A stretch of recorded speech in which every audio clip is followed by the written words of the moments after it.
Your coworker drives a nicer car than you, takes better vacations, wears better clothes, and makes the exact same salary. That should terrify you, because it means one of you is living on borrowed time. And here's the thing, you've probably felt this before. That quiet, low-level confusion. You're sitting at the same desk, doing roughly the same job, getting roughly the same paycheck, and somehow the person 2 cubicles over just got back from Portugal. Again. So your brain starts doing what brains do. It starts filling in the blanks. Maybe they have a side income you don't know about. Maybe their partner earns well. Maybe they got an inheritance at some point. Maybe they're just better at this than you. And some of that might be true. For some people. But most of the time, it's none of those things. Most of the time the answer is a lot simpler, and honestly, a lot darker. And it doesn't get talked about because it's one of those truths that nobody wants to say out loud at work. Because if you say it, you have to think about whether it applies to you too. That discomfort right there, that's exactly what this is about. See, the lifestyle you're watching, it didn't come from a raise they didn't tell you about. It didn't come from some secret investment that paid off. It came from a system, a very normal, very accepted, very invisible system that most working adults are inside of without fully realizing it. And once you see it, you can't unsee it. The car makes sense. The vacation makes sense. The new furniture, the nice dinners, the constant upgrades, all of it starts to make sense. Not in an inspiring way, in a sobering way. So let's actually talk about it. There's a specific feeling that happens when you scroll through someone's life and feel behind. It's not quite jealousy. It's not quite admiration.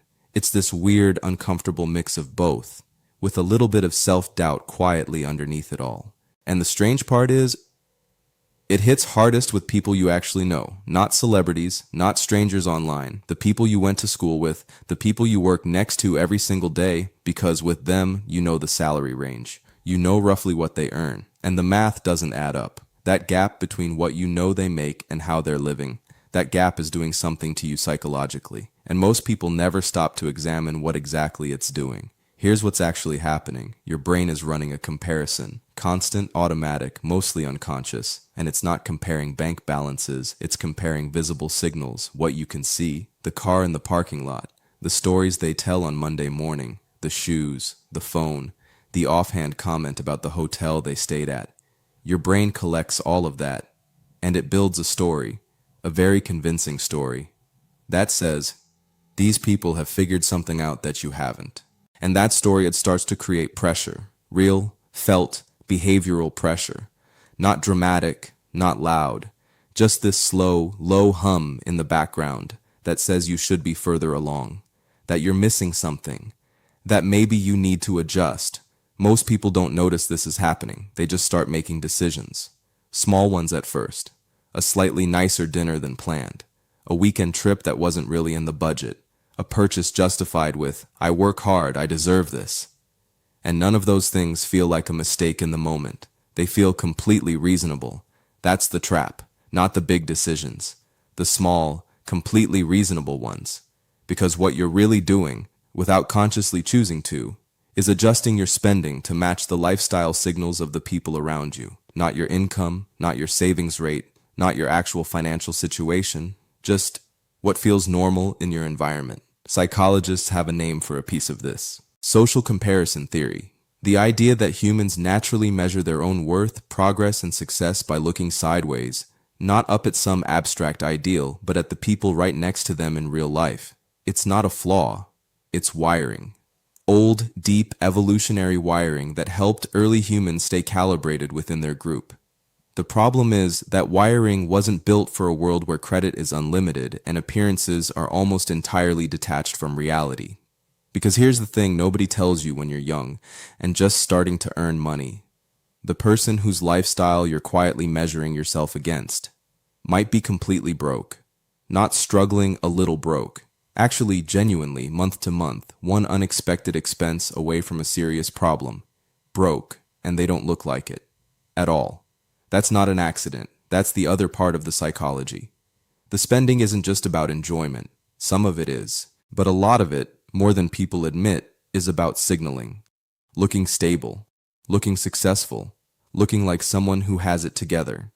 Because in most social environments, especially work environments, how you appear financially is tied to how you're perceived professionally. Nobody wants to look like they're struggling, so they don't. They look the opposite. And the cost of looking the opposite goes on a credit card, or gets stretched across a car loan with payments that eat 15% of their take-home, or lives inside a mortgage that was approved at the absolute ceiling of what the bank would give them. And from the outside, it looks like a life that's working. That's what you're actually comparing yourself to, not their real financial life, their financial performance. Let's get specific, because this stays abstract until you actually look at the numbers. The average person in a mid-level office job, somewhere between $45,000 and $75,000 a year, is bringing home maybe $3,000 to $4,500 a month after tax. Depending on where they live, that number gets eaten fast. Rent or mortgage, car payment, insurance, utilities, groceries, phone bill, and suddenly you're looking at maybe $800 to $200 left over, if things go reasonably well. That's not a lot of room. That's actually a pretty tight situation dressed up in a full-time salary. And yet, that same person might be taking 2 or 3 trips a year, driving a car with a $450 monthly payment, eating out 3 or 4 times a week, upgrading their phone every cycle, buying clothes they wear twice. So where is it coming from? Some of it is credit cards. Specifically, the very modern, very normalized version of credit card use where you're not exactly maxing them out. You're just never fully paying them down either. You carry a balance, month to month. It grows slowly. You make the minimum, sometimes a little more, and the balance just sits there, getting slightly larger, costing you somewhere between 20 and 28% annually in interest while you mostly try not to look directly at it. That's one layer.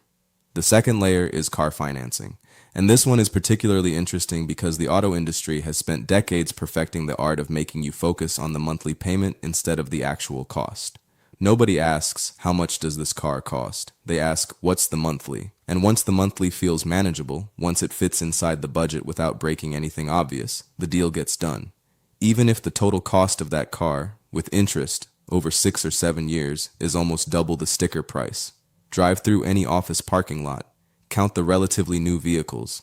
Then think about how many of those people own those cars outright versus how many are just renting them slowly from a bank. Most of them are renting. And most of them would not describe it that way. Third layer, and this one doesn't get talked about enough, is buy now, pay later. It's everywhere now. Embedded into checkout pages, clothing sites, travel booking platforms, the friction of spending has been almost completely removed. You want something, you split it into 4 payments. The first one hits now and the rest spread out over 6 weeks, and your brain processes it as basically free because $37.50 doesn't feel like $150. It just doesn't. That's not weakness. That's how the brain processes numbers under low attention. And these aren't people making irresponsible decisions necessarily. Most of them genuinely believe they're managing it. They'll pay it off, things will smooth out, next month will be a little better, the raise is coming, the bonus should cover it, there's always a next thing that's going to fix the current imbalance. That belief that the future will clean up what the present is creating is probably the single most common financial pattern among working adults. It's not stupidity, it's optimism. Specifically, it's optimism applied to finances in a way that conveniently makes uncomfortable decisions feel temporary. But here's where it gets uncomfortable. The lifestyle doesn't scale back when the future arrives. That's the part the optimism leaves out. Because by the time next month comes, next month has its own expenses. And the baseline has shifted. The car payment is still there. The credit card balance didn't disappear. The subscription's renewed. And whatever you were going to pay off got pushed again. This is called lifestyle creep. But that phrase makes it sound gradual and innocent, like moss growing on a rock. It's actually more aggressive than that, because it doesn't just grow, it locks in. Every new recurring expense, every upgrade, every new monthly obligation, it raises the floor of what your life costs. And once the floor rises, it almost never comes back down, because bringing it down requires visible, felt sacrifice. And humans are wired to avoid loss much more strongly than they're wired to pursue gain. So you don't cut the car payment, you don't cancel the subscriptions, you don't move to a cheaper place, you just earn more and spend more. And the gap between income and real financial security stays exactly the same, or gets wider. And meanwhile, from the outside, everything looks fine. Everything looks better than fine, actually. which is exactly what the person 2 cubicles over wants you to see. Not because they're dishonest, but because they've convinced themselves it's fine too. The story they're telling you and the story they're telling themselves are the same story. That's not deception. That's something more complicated. That's someone living at the edge of their financial capacity and calling it success because the alternative, admitting the edge, is too uncomfortable to sit with. And you've been watching that story, measuring yourself against it, feeling quietly behind. Now here's where it shifts, because this isn't just about your coworkers anymore.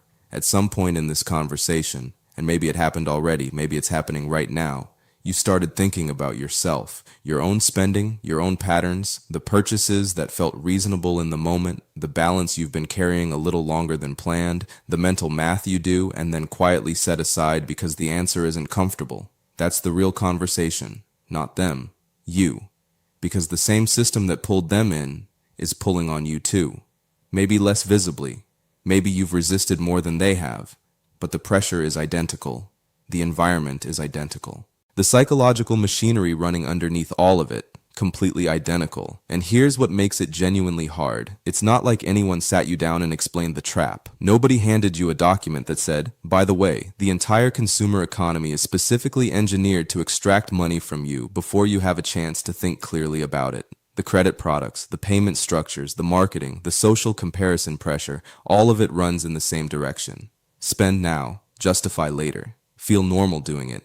There's a reason luxury car brands advertise during primetime television to people who can't afford luxury cars. It's not a mistake. It's not wasted money. It's deliberate. Because they're not selling to the person watching. They're selling to the person that person works next to. They're seeding the image, creating the signal.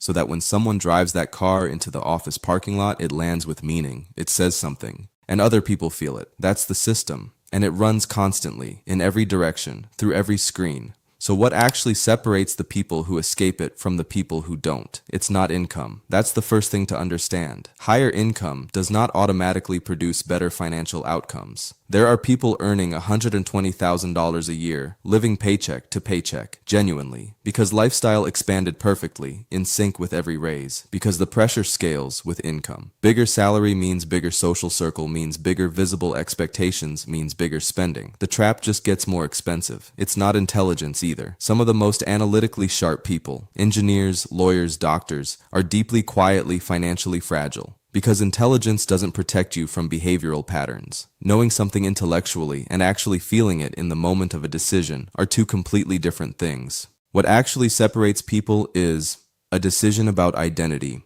Specifically, whether your sense of self is tied to what your life looks like from the outside or what your actual financial reality looks like from the inside. That sounds simple. It isn't. Because identity is social. We build it in relation to other people. And when the people around you are all performing a certain level of financial success, opting out of that performance doesn't just feel boring. It feels like falling behind. It feels like a statement. Like you're the only one at the table who ordered water, and everyone noticed. Most people can't hold that feeling for long, so they order the drink, and they tell themselves it's just this once. And it usually isn't just this once. The people who actually build something, quietly, without it being obvious at work, without the trips and the cars and the constant visible upgrades, they've made a different decision about what that feeling means. They've separated the discomfort of appearing behind from the actual reality of being behind, and they've chosen to be fine with one in order to avoid the other. That gap between appearance and reality, that's where wealth is actually built, in the space most people hand over to looking like they already have it. And this is the part that's genuinely hard to sit with. Because it means that the coworker you've been quietly measuring yourself against might be the cautionary tale, not the benchmark, the warning, the car, the trips, the constant visible consumption. It might not be evidence that they figured something out. It might be evidence that the system got them, completely, cleanly, without them ever fully realizing it happened. And they're not bad people. They're not reckless people. They're just people who kept making the normal decision. The expected decision, the one that didn't require explanation or resistance. And over years of making that decision, the floor rose so high that the ceiling stopped feeling real. That's the ugly truth of it. Not that they're living well, but that they might not be living at all, financially speaking, beneath the surface of what you can see. And the further ugly truth? 10 years from now, when the car loans roll into new car loans, when the credit cards have compounded quietly in the background, when the retirement account is thin because there was never quite enough left over to prioritize it, the lifestyle will probably still look fine, because the performance doesn't stop. It just gets harder to maintain, and by then, the gap between the appearance and the reality will be so wide that admitting it feels impossible. So they won't. They'll just keep going. So where does that leave you? Not them, you. Because you came into this with a question that felt like it was about other people. How do they afford it? What are they doing that you're not? And somewhere along the way, the question turned around, which is exactly what it was supposed to do. The honest answer to how your coworkers afford their lifestyle is, a lot of them don't.